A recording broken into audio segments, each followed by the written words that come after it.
Let's start our first news. Jon Jones has shared some important advice for Khamzat after his recent middleweight title loss to Sean Strickland. Speaking with Red Corner MMA, Jon explained that the best way to recover from a setback is to honestly evaluate every weakness instead of focusing only on strengths.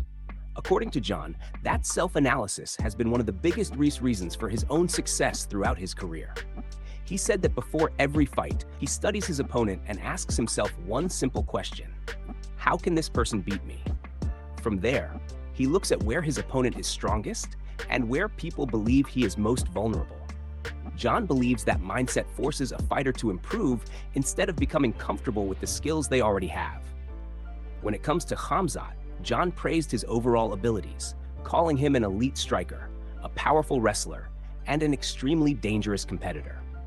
However, he also pointed out an area that deserves much more attention. Jon believes Khamzat should spend more time training from his back and become completely comfortable fighting from that position instead of always relying on getting back to his feet immediately. He explained that developing stronger jiu-jitsu from the bottom and improving defensive awareness could make Khamzat an even more complete mixed martial artist. Jon added that fans rarely get to see Khamzat in difficult positions on the ground, which is exactly why he should dedicate extra time to mastering those situations during training. In his view, becoming comfortable in uncomfortable positions is what separates great champions from everyone else. Jon finished by saying that every loss should be treated as an opportunity to learn rather than something to fear. Instead of dwelling on defeat, fighters should return to the drawing board, sharpen their weaknesses, strengthen their mindset, and come back better than ever before. Move on to another news. Charles Oliveira believes Arman has everything needed to defeat Ilia, but only if he sticks to the right game plan. Speaking about a potential matchup, Charles said he is very confident that Arman has the ability to come out on top.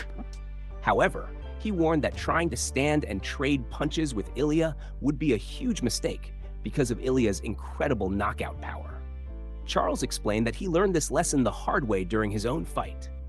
He admitted that he chose to exchange punches with Ilia, believing his own striking would be enough to score the finish. Looking back, he now sees that decision as a major error. According to Charles, if he had entered the fight with a completely different strategy, the outcome could have been very different. When discussing Arman, Charles pointed to his recent performances as the perfect example of how to approach a fight against Ilia. He said Arman consistently mixes his striking with wrestling, landing shots before quickly looking for takedowns. Rather than staying in dangerous striking exchanges, Arman prefers to bring the fight to the ground, where he can control the action and rely on his grappling skills.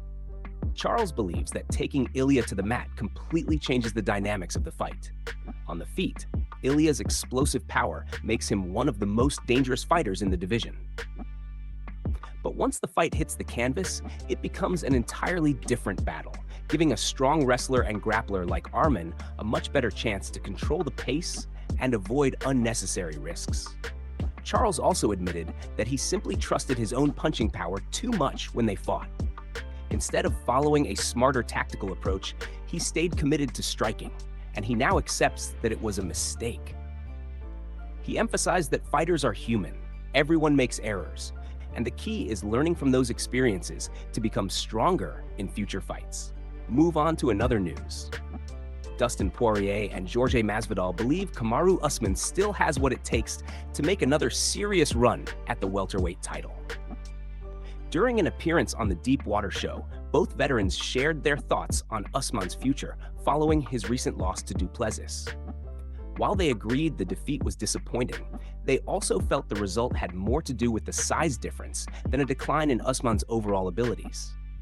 According to Dustin, Usman remains an elite welterweight who can still compete with the best fighters in the division. He even revealed that he once believed Usman would have been one of the toughest possible matchups for Islam at 170 pounds because of his wrestling, physical strength, and relentless pressure. Dustin explained that those qualities are still there, and against natural welterweights, they could continue to make Usman a serious threat. Jorge agreed with that assessment, saying the middleweight division simply presents a different challenge. In his opinion, Usman may be a big welterweight, but he is still a relatively small middleweight. Facing someone like Du Plessis, who naturally carries much more size and power, creates obstacles that are difficult to overcome no matter how skilled a fighter may be. They pointed out that Du Plessis's physical strength helped him defend takedowns more effectively and allowed him to generate much heavier punches. That difference in power became obvious throughout the fight, as every clean shot carried far more impact than what Usman is normally used to absorbing at welterweight. However, not everyone shares the same outlook. Dean Thomas believes Usman should seriously consider retirement instead of chasing another title. He acknowledged that Usman has already accomplished nearly everything possible in the sport and questioned whether continuing to compete is the best decision at this stage of his career. Dean also revealed that he recently discussed the subject directly with Usman. During their conversation, Usman asked whether people actually viewed him as an aging fighter. Dean admitted that he did. He explained that many veteran fighters continue performing at a high level until one day everything suddenly changes. According to Dean, that decline often happens overnight, with no warning signs. Even so, Dean made it clear that he does not believe Usman has reached that point just yet. He said Usman still looks competitive and continues to perform at a high level. At the same time, he believes time is undefeated, and eventually every fighter reaches that moment when age catches up. For now, Dean credits Usman for taking excellent care of his body, which has helped him remain a dangerous competitor despite the years of championship competition. Move on to another news. Sean O'Malley appears willing to be patient as he waits for another shot at UFC Gold. While many fans are expecting the promotion to book a trilogy fight between Petr Yan and Merab, O'Malley has made it clear that he is comfortable sitting back and waiting for the right opportunity instead of rushing into another matchup. Ever since Petr Yan avenged his 2023 defeat against Merab, talk of a third fight has continued to grow. Many believe the rivalry deserves one final chapter, especially because Merab enjoyed such a dominant reign as bantamweight champion. During his title run, Merab successfully defended the belt 3 times before finally suffering his first defeat since 2018, making a trilogy fight feel like the most logical next step for the division. Fresh off his impressive stoppage victory over Ayman Zahabi at UFC Freedom 250, O'Malley spoke with MMA Fighting about what he wants next. Rather than demanding an immediate title shot or calling out multiple contenders, he explained that he is prepared to wait if necessary. O'Malley said that Petr Yan is the current champion, and if he doesn't receive the next title opportunity, he has no problem waiting for the outcome of the expected championship trilogy. He also made it clear that if Petr Yan defeats Merab once again, a championship showdown between the two of them would make perfect sense. According to O'Malley, a fight between himself and Petr Yan would be one of the biggest matchups the UFC could make at bantamweight. He believes the storyline, the history, and the level of competition would make it an easy fight for the promotion to put together if Yan successfully retains his title. However, there is still one major obstacle standing in the way of those plans. Merab holds 2 victories over O'Malley, giving him a significant advantage in their rivalry. Because of that history, many observers believe it would be very surprising if the UFC decided to give O'Malley another title shot against Yan before Merab receives his opportunity to reclaim the championship. For now, O'Malley seems focused on staying ready instead of forcing the issue. Rather than pushing for an immediate booking, he is willing to let the division play out naturally. If the trilogy between Petr Yan and Merab becomes official, O'Malley plans to remain patient, watch the results unfold, and position himself for what he believes could be the next massive bantamweight title fight. Move on to another news. Paddy Pimblett is facing major backlash after being accused of misleading fans about a unique UFC collectible. Just one day after reports surfaced that the famous stool used during Ilia's fight at UFC Freedom 250 had been sold at auction, many people became convinced that Paddy was the lucky buyer. The used red corner stool, which became one of the most talked about items from the event, reportedly sold for an incredible $13,700. Shortly after the auction results made headlines, Paddy shared a photo on social media showing himself holding what appeared to be the exact same stool. He added the caption, "collector's item," leading many fans to believe he had successfully purchased the piece of UFC history. As the post spread across the MMA community, speculation grew rapidly. Many people assumed Paddy was intentionally hinting that he had bought the stool, especially considering his ongoing rivalry with Ilia. The timing of the post only added more fuel to the discussion, with countless fans believing the mystery had already been solved. However, the story took an unexpected turn when another person stepped forward claiming to be the real buyer. A woman named Jessica uploaded a detailed video to social media, presenting what she said was proof that she, not Paddy, had won the auction. In the video, Jessica displayed what she described as her UFC collectibles shipping confirmation, along with screenshots from the shop app showing the purchase history. She also showed a receipt matching the reported auction price and explained that she intentionally avoided revealing personal information while displaying the order details. According to her, the purchase records clearly confirmed that she was the person who bought the famous stool. Jessica also revealed the reason behind spending nearly $14,000 on the collectible.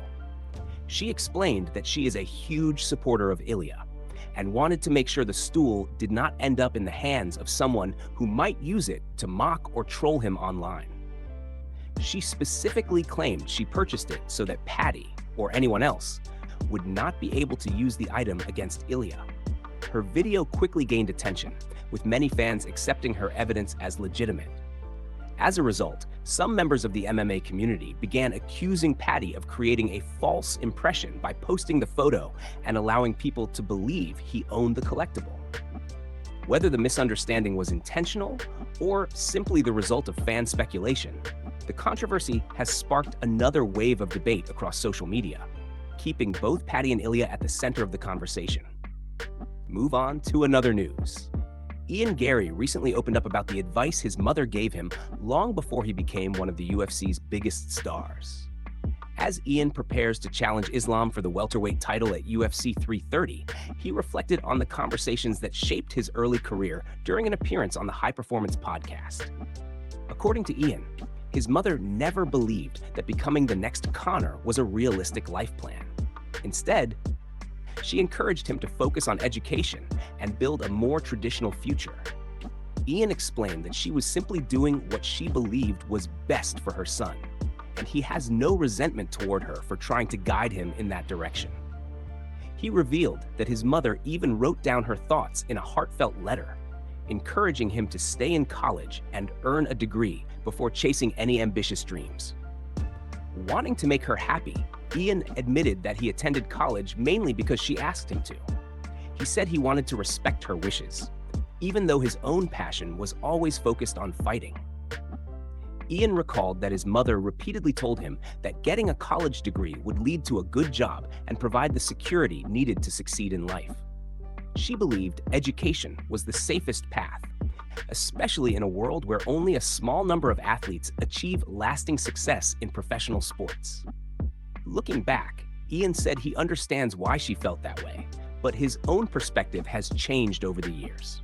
He argued that society often pushes young people toward the same traditional path without considering that everyone has different talents and ambitions. In his opinion, success cannot be measured by a single formula. Ian also shared his controversial belief that many children could benefit from spending less time in conventional education and more time developing real-world skills and pursuing their passions. He feels that personal growth, discipline, and experience can sometimes be more valuable than simply following the standard system. Despite disagreeing with some of the advice he received, Ian made it clear that he appreciates everything his mother did for him. He believes her guidance always came from a place of love, and although he ultimately chose a different road, her support and concern played an important role in helping him become the fighter and person he is today. Move on to another news. Ben Askren has explained why he still is not a fan of Colby, despite trying not to hold grudges. Speaking on the Ariel Helwani show, Ben reflected on the tension between them and made it clear that one particular incident continues to bother him. The discussion came shortly after Colby competed at RAF 11, where he defeated Arman. During the interview, Ben was asked whether there was still friction between the two, especially after Colby's recent comments at the event's press conference. Before the fights, Colby took aim at Belal Muhammad and even made personal remarks about Belal's wife while trying to entertain the crowd. The comments immediately drew criticism from many fans, and Ben admitted they did not sit well with him either.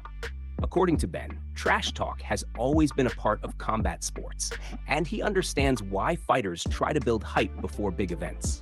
However, he believes there should be limits. In his opinion, if a fighter wants to promote a matchup, the criticism should stay directed at the opponent rather than involving family members who have nothing to do with the competition.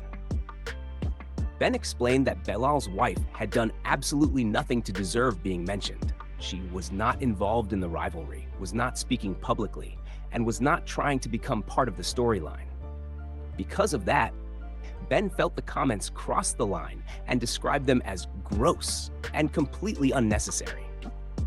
Although Ben admitted he has never sat down for a private conversation with Colby, he said that Colby's overall behavior has consistently rubbed him the wrong way. He believes too many of Colby's public comments are designed to attack people personally instead of simply promoting fights. Ben emphasized that he is not interested in carrying hatred toward anyone, but he also has no desire to spend time around people whose behavior he does not respect. He said everyone is free to choose how they present themselves, but he prefers to keep his distance from people who repeatedly make personal attacks for attention. In the end, Ben made it clear that while he respects the business side of promoting fights, he believes there is a big difference between entertaining trash talk and dragging innocent family members into the spotlight. For him, that distinction is what continues to shape his opinion of Colby today.